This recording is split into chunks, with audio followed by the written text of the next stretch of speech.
The evening sky was dyed red as blood, and I, Jack Harlan, the giant cowboy standing over 6 feet 7 inches tall, drew my gun lightning fast from its weathered holster. The shots exploded through the wild Texas prairie, 2 bandits charging like starving wolves, crumpling under my bullets. But a slug grazed my shoulder, burning like fire, blood pouring down my faded brown leather jacket. I gritted my teeth, hand still gripping the Colt tight, scanning the thorny bushes swaying in the dust-laden wind. My heart pounded, not from fear, I'd grown used to these chases, but from memories flooding back, ghosts from the past I'd thought buried under miles of dusty trail. I dropped to one knee, trying to bandage the wound with a torn strip from my neckerchief, when I heard tiny footsteps rushing toward me. A 9-year-old girl, hair tangled like a crow's nest, clutching a shabby doll with one missing button eye, burst from the underbrush. Her green eyes held no fear, just a strange curiosity and resolve. "You need a wife, and I need a dad," Rosie declared, her voice firm as an unyielding vow slicing through the tense air still thick with gun smoke. I looked up, my face hard as desert stone, staring at the child. My past of loneliness and loss crashed over me like a flood, mirrored in Rosie's solitary gaze. I'd been a legendary gunslinger once, drifting from Texas to New Mexico. Scarred deep by a broken love, the woman I'd adored left me for a wealthy rancher, leaving my heart hardened like parched earth under summer sun. And her, Rosie, orphaned by the plague that ravaged dusty plains 2 years back, her father vanished in a monstrous dust storm, leaving her to wander alone with her doll as her only companion. "Why say that, kid?" I growled, voice hoarse from pain, but unable to hide the strange tremor in my chest. Rosie didn't blink, pointing toward the horizon where the flickering lanterns of Willow Creek town twinkled like sparks of hope. "I saw you shoot like a pro, but you're so sad. That town's got good women. You could pick one." "I'll help." Her words cut like a knife, stirring the pain I'd buried deep. I shook my head, about to turn away, but her tiny hand seized mine, pulling with the fierce strength of a child with nothing left to lose. Her small steps guided this giant through the blinding dust, and for the first time in years, I felt my heart cracking open, revealing long-dead yearnings. On the trail, Rosie spoke of her mother's warm smile, how she'd sing lullabies under the stars, and her father's booming laugh as he rode home with a sack of market candies. Those tales stirred my own painful memories of Sarah, the lover who'd betrayed me, abandoning me in a torrential Albuquerque downpour. I listened in silence, my tough shell beginning to fracture, the past with Sarah seeping through inner whispers. She'd promised forever, but chose wealth over true love. "What kind of wife do you want?" Rosie asked, her eyes sparkling in the fading twilight. I paused, imagining a strong, kind woman with a heart as vast as the Texas sky, someone who could heal my soul's wounds, erase the long nights of solitude on horseback. But I doubted I deserved it. A cowboy with blood-stained hands, a past full of scars. "Someone who could make me believe in love again," I whispered, voice fading into the wind. Rosie smiled, as if she'd known the answer all along, and tugged me onward, her hope spreading like campfire warmth. As night fell, we camped by a dry creek bed, water glinting faintly under the moon. Rosie curled up in my leather duster, her doll nestled in her arms, the campfire flickering across her angelic face. I kept watch, gun across my lap, asking, "Why me, kid? Plenty of cowboys out there." Rosie yawned, replying, "You're big but sad like me. We can heal each other." Those words pierced my deepest ache, reminding me of endless lonely nights, craving a family, a place to belong. But that night was far from peaceful. The thunder of hooves erupted from the darkness. A gang of 5 bandits, faces masked, guns drawn. I sprang up, drawing in a flash, dropping 3 in an instant, the blasts echoing like thunderclaps. But one lunged, stabbing my leg with a knife, agony buckling me to the ground, blood soaking the earth. Rosie screamed, but instead of fleeing, she tore cloth from her old doll to bind my wound, her small hands trembling yet determined. "You can't die," she sobbed, and in that moment, my heart melted, a child saving me, not just with rags, but with pure love. Morning came with my wounds still oozing, but we pressed on to Willow Creek, the bustling town alive with rowdy saloons and colorful market stalls. Rosie dragged me into the old oak saloon, where laughter and piano notes mingled with the scent of beer and tobacco smoke. She pointed to Eliza Thorne, the golden-haired proprietress whose radiant smile lit the room. "That's her!" Rosie proclaimed, voice brimming with excitement. Eliza approached, her eyes skeptical as they swept from me to Rosie. "What are a giant like you and a stray girl doing here? This ain't no place for kids."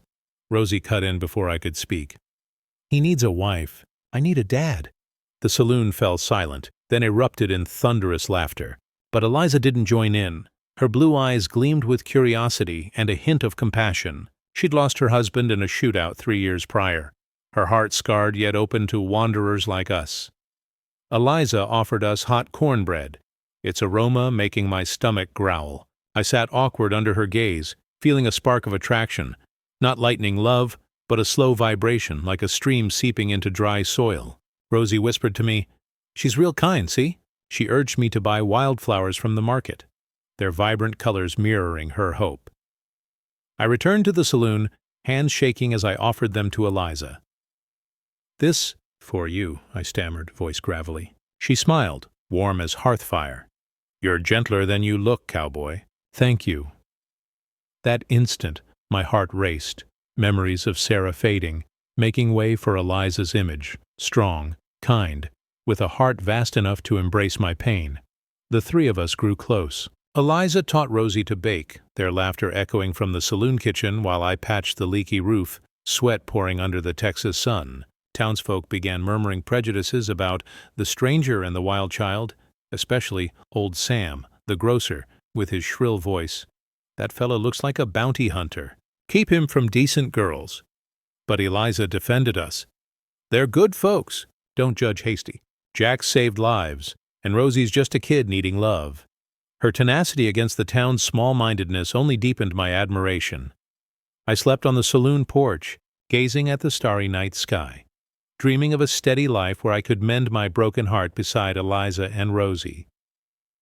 Deep down, I knew this journey was just beginning. Past phantoms, old enemies and budding love would test us to the brink, and I, Jack Harlan, felt hope flicker for the first time, like dawn after a dust storm. I couldn't sleep right away. The wounds in my shoulder and leg throbbed, reminders of yesterday's shootout. Lying there, I listened to the wind whispering through the thorny bushes and thought of Rosie. That child had stormed in like a whirlwind, shattering the walls I'd built over years. I recalled her words, "You're sad like me." Yeah, I was sad. After Sarah left me, I'd sworn never to open up again. She'd been everything. Her radiant smile, warm embrace, whispered endearments under the moon. But on a rainy afternoon, she chose the rancher with his bulging pockets, leaving me with a shattered heart and a gun as my sole companion. Now, with Rosie, it was different. She wasn't romantic love, but an unexpected fatherhood, a bond making me want to shield her at all costs. And Eliza? Lord Eliza. She wasn't like Sarah. Sarah was fragile, swayed by money. Eliza was fierce as a Texas gale, running the saloon single-handed after her husband's death, facing rough men unflinchingly. When she smiled at me over the flowers, I felt the stir. Not lust, but genuine love, slow and steady, like a river nourishing barren land.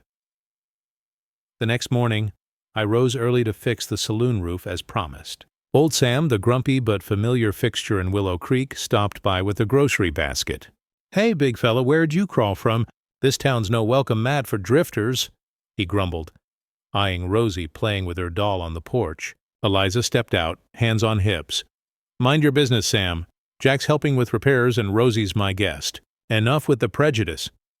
He muttered and left, but his words made me ponder. The social biases here were thick, and I, a cowboy with a dark history, might bring trouble to Eliza. Rosie ran over, hugging my leg. "Pa, you done fixin'? I want to learn to shoot." I laughed, a real laugh for the first time in years. "Not Pa, kid, and shooting ain't play." But inside, I knew she'd called me that, warming my heart. We breakfasted with Eliza, cornbread with honey, strong black coffee, and talked. Eliza shared about her late husband, a kind gunslinger killed in a bank robber showdown. "He loved me to his last breath," she said, eyes glistening. I opened up a bit about Sarah, the pain lingering but lighter for the telling. That afternoon, mending the fence, a strange rider approached the saloon. His name was Billy, a professional gambler in town, with a sly grin and probing eyes. "Eliza, you're still a vision." "Who's the giant?" he asked, tone laced with jealousy. Eliza smiled politely. "Jack's a friend, Billy. He's helping out." Billy glanced at me like sizing up a rival, whispering something to Eliza before riding off. That moment sparked curiosity in me. Was Billy an old flame, or scheming something? It tugged at my emotions, making my growing love for Eliza swell with fear of loss. That evening, we sat by a campfire behind the saloon, Rosie dozing on Eliza's lap. She stroked the girl's hair and looked at me. "Jack, do you think we could have a family?" Her words hit hard, hope tangled with dread. "Maybe, Eliza, but my past, it could bring danger." She took my hand. "We'll face it together." That moment, love ignited in me. Not a blaze, but enduring warmth, mending wounds. But that night, hooves sounded again. I jumped up, gun ready, spotting Billy lurking by the stables. Stealing my horse? Spying? I confronted him. "What do you want?" Billy smirked. "Just checking, cowboy. Eliza was mine before you showed." The argument nearly sparked a shootout, but Eliza intervened, shooing him away. The incident underscored prejudice and jealousy, pulling the story taut, stealing my resolve to stay and protect those I loved. Morning brought Rosie awake with a beaming smile. "What are we doing today, Pa?" I hugged her, fatherly love overflowing. Eliza joined, and we strolled the town, buying candy for Rosie from Sam's store. He was softer now after Eliza's tales of my shootout. Another side character, Mrs. Martha, the golden-hearted neighbor widow, brought cookies. "You kids need proper eats. This town's better for folks like you." She spun yarns of Western couples overcoming biases to find bliss, stirring hope in me. That afternoon, roof mended, I sat with Eliza on the porch, watching sunset. "I love you," I whispered, saying it aloud for the first time. She kissed me softly. "I love you too, Jack." The moment burst with emotion, but I knew trials loomed. Billy, my history, impending dust storms. This chapter was just the spark, laced with tension, intrigue, and budding romance. I pondered on under the starry night. Willow Creek wasn't paradise, but with Eliza and Rosie, it felt like home. I recalled drifting days, sleeping under skies, gnawing hardtack, and now someone awaited. My love for Eliza wasn't fairy tale fluff. It was thorny, fraught with town biases, Billy's envy, our scars, but those pulls made it real, urging me to fight. Rosie stirred, rushing to hug me. "Pa, I dreamed we had our own house." I smiled, spinning tales of the Wild West where men like me found love. Eliza joined, singing a lullaby, her voice soothing. In that instant, I knew the healing journey had begun. But dawn brought a letter from an old foe, a threatening note from the gang I'd crossed. "You'll pay," it read. I hid it from Eliza, heart heavy. Curiosity spiked. Who was he? When would he strike? It propelled the tale, fortifying my vow to guard my new family. We lunched together, Eliza grilling steak, Rosie frolicking. Mrs. Martha visited, chatting of the upcoming town festival. "You should join. Let folks see how fine you are." Sam had softened too, gifting Rosie. "Sorry for the bias, kid." These supporting characters enlivened the yarn, drawing American readers with familiar Western community vibes. That afternoon, I taught Rosie to ride, Eliza watching proudly. Family love brimmed, yet past shadows lingered. As night fell, I slept on the porch, gun at hand, braced for what came. My once hardened heart now pulsed with love and hope.